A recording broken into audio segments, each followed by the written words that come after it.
Sebenarnya Padepokan Kasundan itu berdiri secara resmi tahun 2017.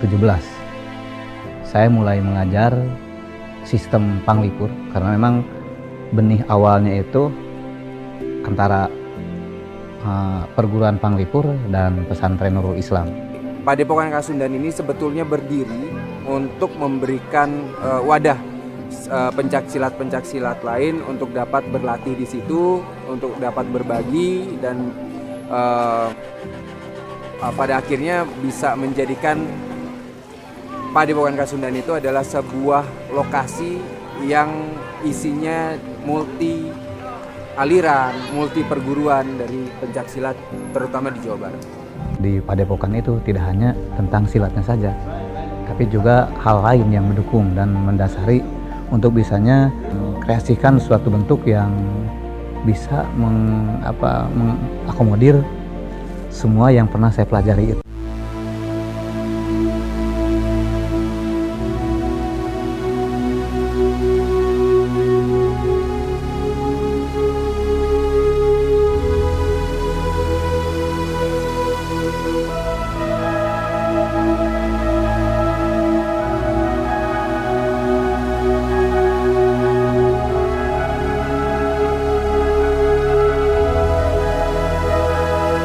Itu awal pendiriannya didirikan oleh Abah Aleh sebagai pendiri Panglipur. Itu tahun 1909. Dari tahun 50-an sampai 2010 Panglipur dimajukan oleh putri beliau Raden Hajah Eni Rukmini Soekarningrat. Nah, tahun 2009 pas 100 tahun Panglipur, kita mengadakan suatu syukuran acara karena 1 abad perkembangan perguruan kita. Ibu Eni menunjuk pengganti beliau untuk periode 2010 ke sekarang, menunjuk Pak Haji Nana Supriyatna untuk meneruskan kepemimpinan Panglipur hingga sekarang. Sehingga alhamdulillah kemarin kita mengadakan Jambore Panglipur tuh. Kita ingin ada jambore tersebut, kita ingin kembali menyatukan, bahkan dengan motonya juga dari Ti Bihari Kakiwari, dari dulu hingga sekarang.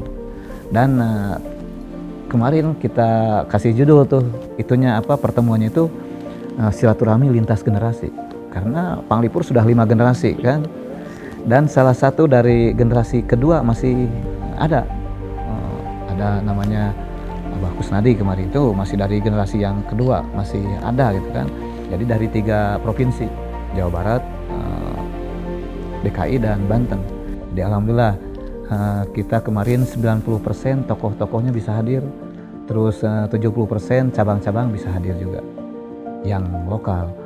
Jadi kedepannya target kita ingin mengadakan Jambore Panglipur secara internasional kalau situasi sudah mendukung. Bagaimana 15 perwakilan luar negeri kita ingin juga ikut bergabung dalam satu event silaturahmi secara bersama-sama.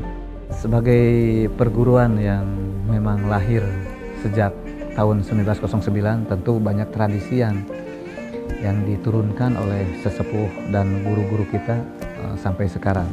Sepanjang tidak berbenturan dengan ketentuan agama.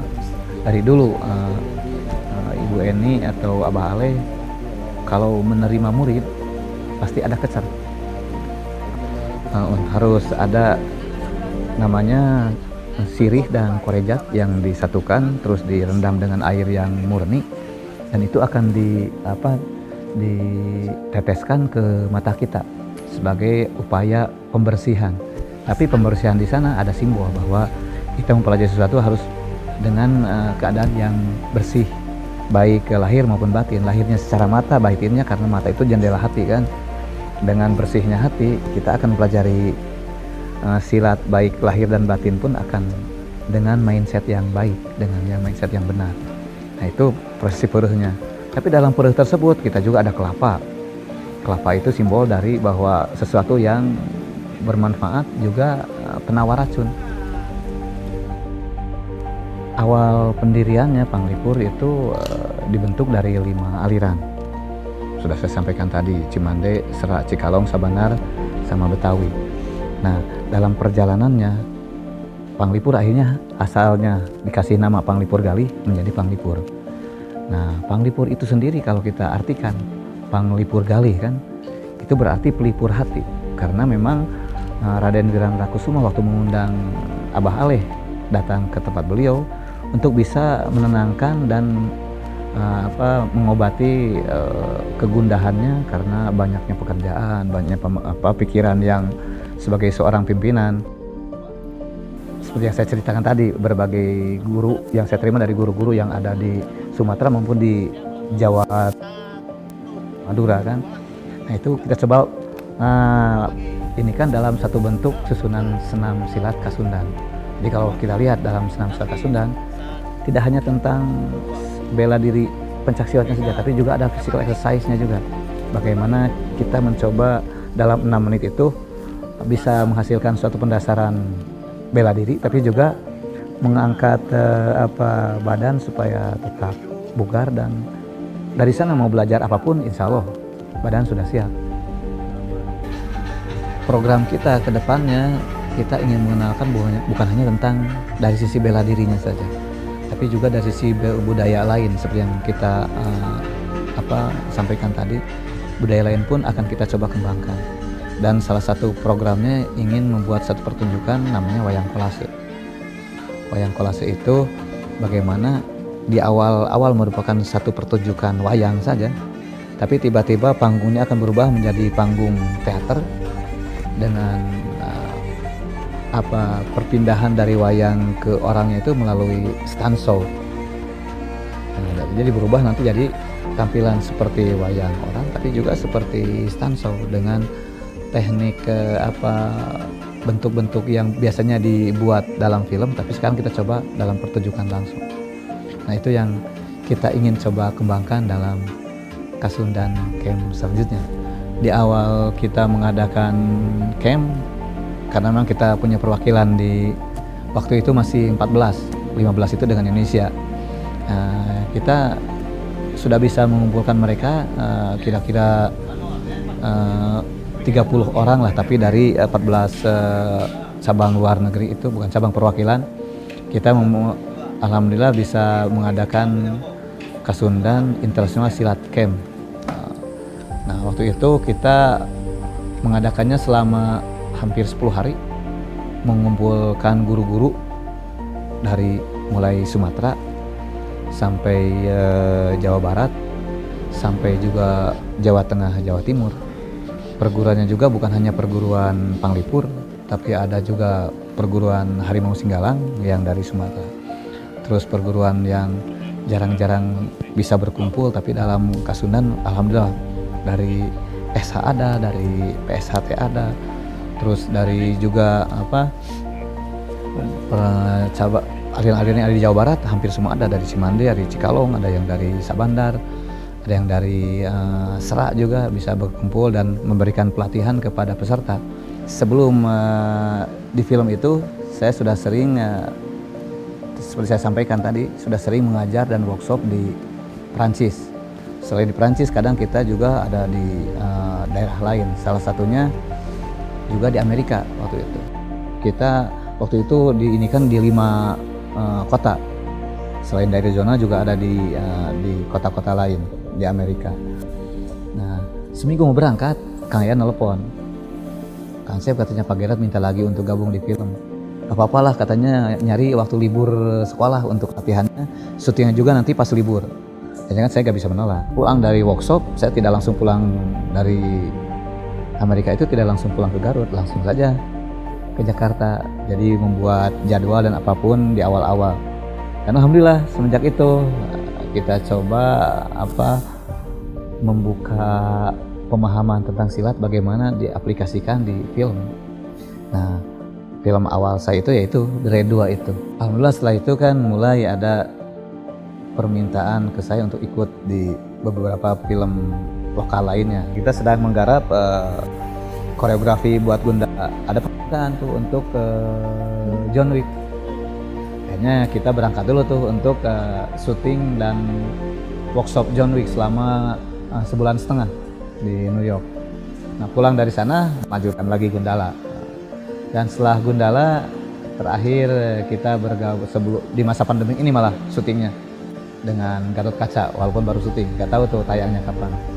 Malah setelah The Raid kita juga pernah ikut dalam Star Wars 7. Ya, jadi J.J. Abrams minta ke Pak Gerard untuk pinjam katanya tokoh-tokoh The Raid untuk bisa ikut di dalam Star Wars. Ya, kita mah senang saja, alhamdulillah bisa ikut. Kalau dalam film tentu yang paling berkesan itu ya The Raid 2 itu, karena memang itu di awal kita terjun di dunia film, bagaimana kita mengadaptasikan sistem yang dulunya hanya berlatih untuk bela diri atau pertandingan ataupun pertunjukan dalam silat secara tradisional, dan sekarang harus kita aplikasikan atau adaptasikan ke bentuk di film. Nah, itu memang banyak hal yang sangat berkesan hingga sekarang pasti teringat. Pemisah gitu kan, seperti kita pikirkan dari awal. Itu yang juga membuat hal yang berkesan bagi kita, bagi Kang Yan dan saya, bahwa sebagai seseorang yang terjun di film, kita tidak melihat orang dari tampilannya, tapi juga harus memperlakukan mereka dan kita pun seperti biasa saja. Mbak Cecep bukan hanya mengajarkan saya tentang gerakan, tapi Mbak Cecep juga mengajarkan saya tentang filosofi dari pencaksilat itu sendiri, bahkan historical dari pencaksilat itu sendiri, dan tidak hanya sampai situ aja. Pencaksilat juga diajarkan kepada saya dalam menghadapi hidup ini, dalam menjalani hidup ini dengan norma-norma pencaksilat. Dan itulah ketika saya melihat Mbak Cecep seperti itu, dan seorang guru itu kalau menurut saya adalah seorang yang harus bisa ditiru. Abah Cecep itu seorang guru yang sangat luar biasa, mempunyai ilmu, kalau boleh dikatakan oleh saya itu beliau itu seorang yang tegas dan bijaksana, seperti kehormatannya beliau yang sangat luar biasa. Hebat, rendah hati, luar biasa. Semakin tinggi manusia akan semakin rendah hatinya biasanya. Nah, saya melihat hal ini dari sosok Kang Cecep Arif Rahman. Abah tuh seorang pria yang hebat, pria yang saya kagumi sejak kecil, dan menjadi sosok ayah yang paling hebat. Ya, meskipun Abah selalu marah-marah, yang selalu kesel sama sikap saya dan sikap saya yang kayak gini, saya tetap mencintai Abah dan selalu bersedia untuk dimarahi, dan itu